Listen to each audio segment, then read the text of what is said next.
Hello friends, welcome to एडू प्रीफ्यूज। आज हम पढ़ेंगे सिंधु घाटी सभ्यता के बारे में। सबसे पहले हम सिंधु घाटी सभ्यता के अन्य नामों के बारे में चर्चा करेंगे। जैसे कि आप जानते हैं, सिंधु घाटी सभ्यता को हड़प्पा सभ्यता के नाम से भी जाना जाता है। सिंधु घाटी सभ्यता का हड़प्पा एक प्रमुख नगर था। सिंधु घाटी सभ्यता को कांस्ययुगीन सभ्यता के अंतर्गत रखा गया है। इसकी संस्कृति ताम्र पाषाणिक थी और सिंधु घाटी सभ्यता को हम आद्य करेंगे सिंधु घाटी सभ्यता के काल निर्धारण के संबंध में। सिंधु घाटी सभ्यता के काल निर्धारण के संबंध में अनेक विद्वानों के अलग अलग मत हैं, लेकिन जो सर्वमान्य है वो है radio carbon dating. Radio carbon dating के अनुसार सिंधु घाटी सभ्यता का काल 2350 BC से 1750 BC के बीच का माना जाता है। वहीं सर जॉन मार्शल के अनुसार सिंधु घाटी सभ्यता का काल 3250 से 1750 BC माना जाता है। DP अग्रवाल, जो कि एक भारतीय इतिहासकार थे, इन्होंने सिंधु घाटी सभ्यता का काल 2300 BC से 1700 BC बताया। मार्टिमर व्हीलर के अनुसार सिंधु घाटी सभ्यता का काल 2500 BC से 1500 BC। NCERT बुक्स में कुछ जगह पर काल निर्धारण 2300 BC से 1700 BC लिखा हुआ है। ओके फ्रेंड्स, अब आगे बढ़ते हैं। सिंधु घाटी सभ्यता की अब कुछ सीमाओं के बारे में जानेंगे। सिंधु घाटी सभ्यता का विस्तार बहुत ही विस्तृत था, इसलिए हम इसकी उत्तरी, दक्षिणी, पूर्वी, पश्चिमी सीमाओं के बारे में जानेंगे। सिंधु घाटी सभ्यता की उत्तरी सीमा मांडा, जम्मू कश्मीर, अर्थात इसका सबसे जो उत्तरी पॉइंट है वहाँ पर जो हमें नगर प्राप्त हुआ है वो था मांडा, जो कि जम्मू कश्मीर में स्थित है। अगर हम वहीं दक्षिणी सीमा की बात करें, सबसे दक्षिणी शहर जो हमें प्राप्त हुआ है वो था दायमाबाद, जो कि महाराष्ट्र से मिला है। सबसे पूर्वी सीमा पर जो हमें शहर मिला है उसका नाम है आलमगीरपुर, मेरठ। सबसे पश्चिमी सीमा पर पाकिस्तान से एक शहर में प्राप्त हुआ जिसको हम सुत कांगीडोर के नाम से जानते हैं। यह पाकिस्तान के बलूचिस्तान प्रांत में पड़ता है। ओके फ्रेंड्स, तो आपसे पूछा जाता है कि सिंधु घाटी सभ्यता किस प्रकार विस्तृत थी, अर्थात इसका विस्तार कैसा था। तो इसका विस्तार त्रिभुजाकार था। आपको वहाँ पे ऑप्शन में दिया होगा आयताकार, वर्गाकार या वृत्ताकार, त्रिभुजाकार, तो वहाँ पर ऑप्शन में त्रिभुजाकार सही होगा। इसके क्षेत्रफल के बारे में बात करें तो इसका क्षेत्रफल 12,99,600 वर्ग किलोमीटर था। इसकी लिपि जो सबसे इम्पॉर्टेंट जिससे क्वेश्चंस बनते हैं, सिंधु घाटी सभ्यता की लिपि भाव चित्रात्मक थी। भाव चित्रात्मक का मतलब है यहाँ पे इस काल के लोग जो थे जब वो लिखते थे तो वो भावों को पत्थरों या गुफाओं या प्लेट्स पे उकेर देते थे, जैसा कि आप चित्र में देख सकते हैं कुछ इस तरह से। इस लिपि को सर्वप्रथम पढ़ने का जो प्रयास किया था वो थे एले वेडल, ये भी याद रखेंगे आप, 1925 में। वैसे ईयर इतना इम्पॉर्टेंट नहीं है, लेकिन एले वेडल ने सिंधु सभ्यता की लिपि को पढ़ने का सर्वप्रथम प्रयास किया था।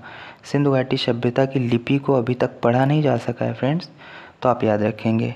आगे मैंने 3 पॉइंट्स इंक्लूड किए हैं, जैसे स्टुअर्ट पिगट तथा मोहनजोदड़ो। स्टुअर्ट पिगट ने हड़प्पा तथा मोहनजोदड़ो को जुड़वा राजधानी का दर्जा दिया है। जुड़वा राजधानी इसलिए क्योंकि इन दोनों शहरों में काफ़ी समानताएं पाई गई थी। ओके, तो अगला पॉइंट है, चार्ल्स मैसन ने हड़प्पा टीले का सर्वप्रथम उल्लेख किया था। हड़प्पा की खुदाई बहुत बाद में हुई, लेकिन 1826 में इन्होंने हड़प्पा टीले का उल्लेख किया था। उसके बाद बात करते हैं अलेक्जेंडर कनिंघम की।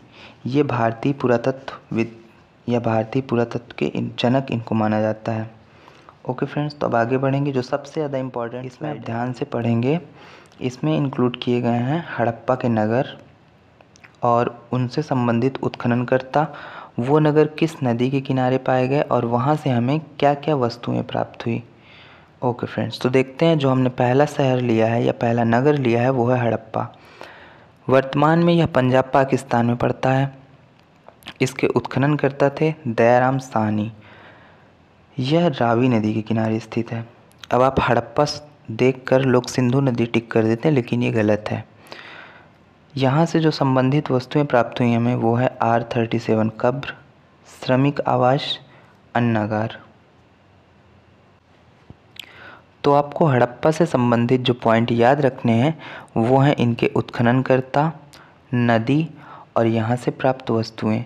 प्राप्त वस्तुओं के क्रम में आप सभी शहरों के, सभी नगरों के प्राप्त वस्तुओं के बारे में जानकारी लेंगे और उनको हर हाल में याद करेंगे, क्योंकि सबसे ज़्यादा क्वेश्चन जो पूछे जाते हैं प्राप्त वस्तुओं के बारे में ही पूछे जाते हैं।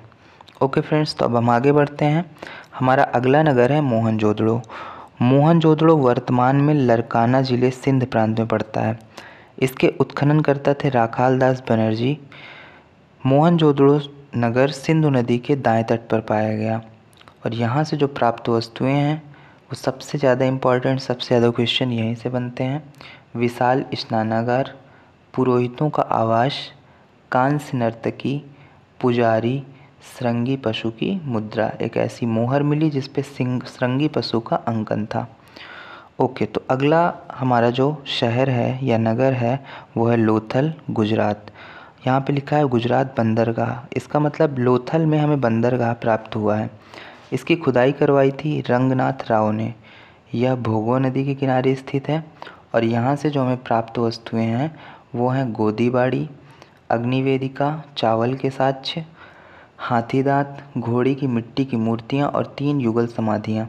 आपको यहाँ से जो इम्पॉर्टेंट याद रखना ही रखना है वो है अग्निवेदिका और चावल के साक्ष्य। चावल के साक्ष्य के बारे में कई एग्ज़ाम में पूछा गया है, तो चावल के साक्ष्य आप जरूर याद रखेंगे। उसके बाद युगल समाधियाँ। युगल समाधियाँ हमें कहाँ से प्राप्त हुई हैं फ्रेंड्स? लोथल से। अब हम अपना अगला नगर देखते हैं चन्हूदड़ो। चन्हूदड़ो के उत्खननकर्ता कौन थे? तो चन्हूदड़ो के उत्खननकर्ता थे अर्नेस्ट मैके और मजूमदार। यह सिंधु नदी के किनारे पाया गया। यहाँ से हमें क्या क्या मिला? यहाँ से मिला हमें मनके बनाने के कारखाना, लिपस्टिक, काजल, कंघा इत्यादि इत्यादि। मतलब यहाँ से जो भी चीज़ें मिली हैं वो सब सौंदर्य प्रसाधन से संबंधित चीज़ें हैं जो महिलाएं, स्त्रियाँ, लड़कियाँ अपने मेकअप वगैरह में यूज करती हैं। ओके फ्रेंड्स, तो अब हम अगला शहर देखेंगे। हमारा अगला नगर है कालीबंगन। यहाँ पे एक पॉइंट याद रखिएगा, कालीबंगन का अर्थ होता है काली चूड़ियाँ। काली चूड़ियाँ या कालीबंगन जो नगर है वो हमारे राजस्थान से प्राप्त हुआ। इसके उत्खननकर्ता थे अमलानंद घोष और बीके थापर। यह घग्गर नदी के किनारे मिला। यहाँ से जो हमें साक्ष्य मिले हैं या जो चीज़ें मिली हैं वो हैं जुते हुए खेत। भूकंप के साक्ष्य हमें यहाँ से प्राप्त हुए हैं। यहाँ से अग्नि हवन कुंड और चूड़ियाँ प्राप्त हुई हैं। वैसे चूड़ियाँ याद रखना बहुत आसान है क्योंकि कालीबंगन का अर्थ ही होता है काली चूड़ियाँ। ओके फ्रेंड्स, तो अब हम अपने अगले नगर की बात करेंगे। हमारा अगला नगर है राखीगढ़ी, जो कि प्राप्त हुआ है हमें हरियाणा से। राखीगढ़ी के उत्खननकर्ता थे सूरजभान, ऐसे याद रख सकते हैं, सूरज की राखी। उसके बाद इसकी नदी की बात करें तो ये घग्गर नदी के किनारे हमें प्राप्त हुआ है। यहाँ से जो एक ही इंपॉर्टेंट पॉइंट है जो आपको याद रखना है, यहाँ से हमें ताम्र उपकरण प्राप्त हुए हैं। ताम्र उपकरण यानी कि तांबे के उपकरण प्राप्त हुए हैं। ओके फ्रेंड्स, तो अब हम अगले नगर की बात करेंगे। हमारा अगला नगर है कोट डीजी। कोट डीजी भी हमें पंजाब पाकिस्तान के सिंध प्रांत से प्राप्त हुआ है। इसके उत्खननकर्ता थे धुर्जे एवं फजल। यह सिंधु नदी के किनारे स्थित है और यहाँ से जो हमें वस्तुएं प्राप्त हुई हैं वो हैं चित्रित मृदभांड, मातृ देवी की मूर्ति, कांस्य की अंगूठी और पत्थर के बाड़ाग्र। आपको सबसे ज़्यादा इंपॉर्टेंट जो याद रखना है, मातृ देवी की मूर्ति कहाँ से मिली है? तो मातृ देवी की मूर्ति हमें प्राप्त हुई है कोट डीजी से। अब हम बढ़ते हैं अगले नगर की ओर।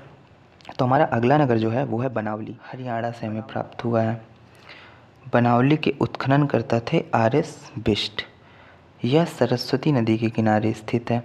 यहाँ से जो हमें साक्ष्य प्राप्त हुए हैं मिट्टी का हल और जौ के दाने। जौ के दाने वेरी इंपॉर्टेंट, आपसे क्वेश्चन पूछेगा जौ के दानों के साक्ष्य हमें हड़प्पा के किस नगर से प्राप्त हुए हैं? तो बनावली से प्राप्त हुए हैं। ओके फ्रेंड्स, अगला नगर है रोपड़। रोपड़ पड़ता है पंजाब में। रोपड़ के उत्खननकर्ता कौन थे? यज्ञदत्त शर्मा। देखिए मैंने यहाँ पे ईयर्स भी लिख रखे हैं, लेकिन आपको ईयर्स सब के नहीं याद रखने हैं, हड़प्पा और मोहनजोदड़ो के याद रख लें, बस उतना काफ़ी है। तो हम बात करते हैं रोपड़। रोपड़ जो कि हमें पंजाब से मिला है, उत्खननकर्ता है यज्ञदत्त शर्मा और रोपड़ हमें मिला है सतलज नदी के किनारे पर।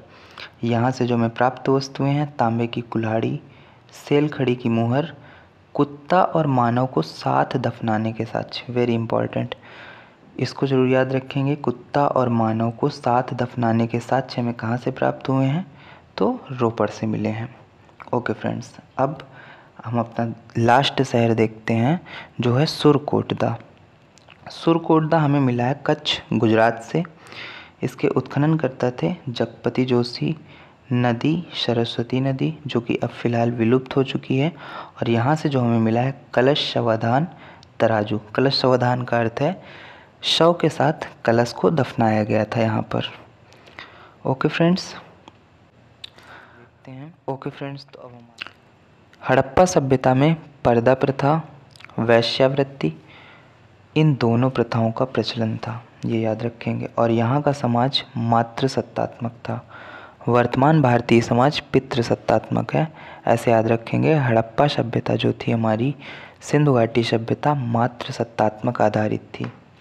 उसके बाद अगला पॉइंट है, हड़प्पा वासियों को सर्वप्रथम कपास उगाने का श्रेय जाता है। हड़प्पा वासियों ने ही भारत में सबसे पहले कपास उगाई थी। भारत में यही उगाए हैं, विश्व में। हड़प्पा सभ्यता के लोगों का जो माप तौल में जिस यूनिट का यूज करते थे वो 16 के गुणज में होती थी। 16 गुणज में का अर्थ है 16, 32, ये 16 के मल्टीपल्स होते थे, 64 ऐसे करके। टेराकोटा क्या होता है? टेराकोटा होती है आग में पकी हुई मिट्टी, जिसका उपयोग ये लोग मोहरे और बर्तन बनाने के लिए करते थे। आपने पढ़ा है ऊपर चित्रित धूसर मृद भांड, वो बर्तन जो मिट्टी के होते थे वो टेराकोटा से ही बनाए जाते थे। हड़प्पा व मोहनजोदड़ो दुर्गनगर, फर्स्ट स्लाइड में मैंने बताया था हड़प्पा और मोहनजोदड़ो को स्टुअर्ट पिगट ने जुड़वां राजधानी कहा है। ये दोनों ही शहर दुर्गनगर जाने जाते थे। दुर्गनगर का अर्थ है ऐसा शहर जहाँ पे ऊपरी स्तर पर कुछ शासक वर्ग के लोग रहते थे और निचले स्तर पर प्रजा वर्ग के लोग रहते थे, इसलिए इनको दुर्गनगर कहा गया। ऊपर दुर्ग पाया जाता था जहाँ पे संभावना है कि शासक रहते थे और नीचे प्रजा रहती थी। ओके फ्रेंड्स, आगे बात करते हैं। एक क्वेश्चन अक्सर पूछा जाता है एग्ज़ाम में, आपसे क्वेश्चन दे देगा कि निम्न में से किस चीज़ के साक्ष्य हड़प्पा सभ्यता से या सिंधु घाटी सभ्यता से नहीं मिले। तो आप याद रखिएगा ये 3 चीज़ें, शेर, गन्ना और गाय, इन तीनों के साक्ष्य हमें सिंधु घाटी सभ्यता से नहीं प्राप्त हुए हैं। एक पॉइंट है मेलुहा, इसका प्राचीन नाम था, ये याद रखेंगे। आपसे पूछेगा कि किस सभ्यता का प्राचीन नाम मेलुहा था, तो सिंधु घाटी सभ्यता या हड़प्पा सभ्यता। सर्वाधिक मोहरें जो हड़प्पा सभ्यता में पाई गईं वो सेलखड़ी से निर्मित थी। और मोहरें होती कैसी थी? बेलनाकार, वर्गाकार, आयताकार व वृत्ताकार, यानी कि इन चारों प्रकार की मोहरें हमें सिंधु घाटी सभ्यता से प्राप्त हुई हैं। ओके फ्रेंड्स, तो अब हम आगे चलते हैं। अब हम देखते हैं हड़प्पा सभ्यता के कारण में अलग अलग मत, वैसे ही जैसे इसके काल निर्धारण में अलग अलग मत थे।